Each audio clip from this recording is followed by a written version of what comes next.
Shalom, jumpa lagi dengan saya Yeni Idra di Seruput Kopi Firman dengan renungan yang berjudul Diterima Baru Bisa Menerima, Kasih yang Menyembuhkan. Hati manusia itu unik. Ketika ia merasa ditolak, ia bisa berubah keras, dingin, dan pahit.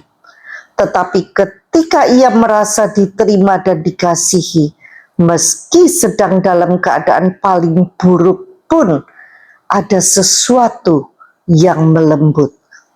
Yang retak bisa pulih, yang tersesat bisa pulang. Franklin Graham, anak dari penginjil besar Billy Graham, tahu betul rasanya diterima tanpa syarat. Dalam autobiografinya Rebel with a Cause, ia menceritakan masa mudanya yang liar, keras kepala, dan jauh dari kehidupan rohani. Ia mencoba berbagai hal untuk mencari identitas: rokok, alkohol, balapan motor, hingga keluar masuk sekolah. Pernah suatu hari, dengan suara bising Harley Davidson dan jaket kulit yang dekil, Franklin menerobos masuk ke ruang tamu, tempat ayahnya sedang menjamu tamu-tamu penting. Cambangnya lebat, wajahnya berdebu, dan suaranya lantang menuntut uang. Situasi yang memalukan, jelas. Tapi Billy Graham tidak berkata, "Maaf ya, anak saya sedang bermasalah." Sebaliknya, ia berdiri, tersenyum, dan berkata dengan bangga, "Ini anak saya, Franklin." Tanpa penjelasan, tanpa pembelaan. Di saat banyak orang memilih menjaga image, Billy memilih menjaga hati anaknya. Ia tahu harga diri Franklin lebih berharga dari reputasi di mata publik. Dan kasih itulah yang akhirnya meluluhkan hati Franklin, membawa dia kembali pada Tuhan dan menjadikannya pewaris pelayanan besar ayahnya. Hari ini Franklin Graham dikenal sebagai presiden dari Samaritan Purse, sebuah organisasi kemanusiaan yang melayani korban bencana, perang, dan kelaparan di seluruh dunia. Ia juga memimpin Billy Graham Evangelistic Association (BGEA) dan sering diundang untuk berdoa bersama Presiden Amerika Serikat serta para pemimpin dunia. Tapi semua itu tidak dimulai dari panggung. Semuanya dimulai dari satu pelukan kasih di tengah pemberontakannya. Karena Franklin pernah mengalami kasih yang menerima, ia pun belajar menjadi pribadi yang menerima. Bertahun-tahun kemudian, dunia menolak seorang penginjil bernama Jim Bakker. Ia dipenjara karena kasus keuangan. Yang tadinya dielu-elukan kini membersihkan toilet penjara. Di titik terendah itu, Billy Graham datang.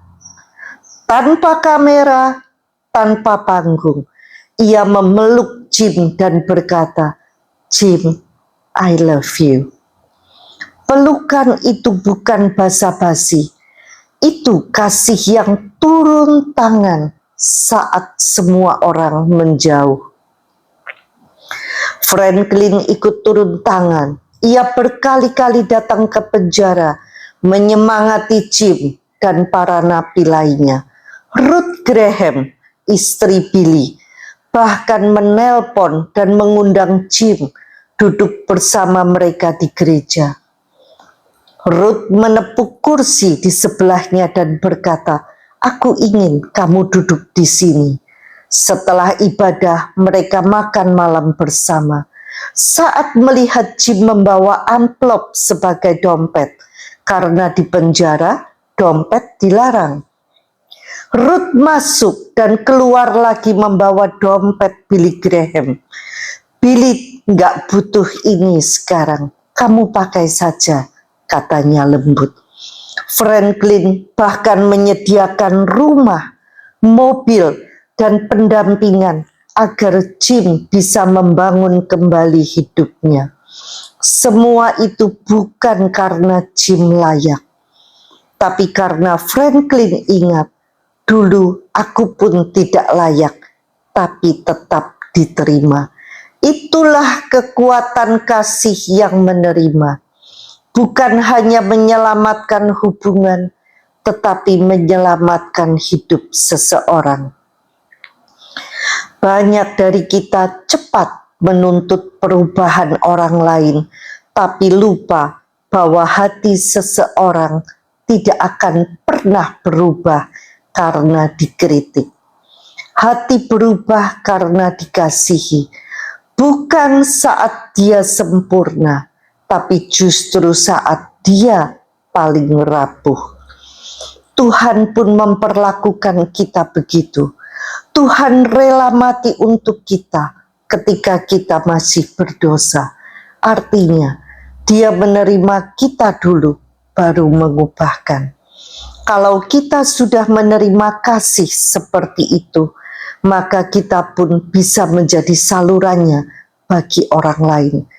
Tidak harus dengan khotbah, tapi lewat pelukan, telepon, atau sekedar berkata, "Aku di sini buat kamu." Dunia tidak butuh lebih banyak penghakiman. Dunia butuh lebih banyak orang yang berani mengasihi seperti Kristus. Dan kuncinya sederhana. Ketika kita diterima, kita lebih mudah menerima. Ketika kita dikasihi, kita pun bisa mengasihi. Disitulah wajah Tuhan terlihat di dunia.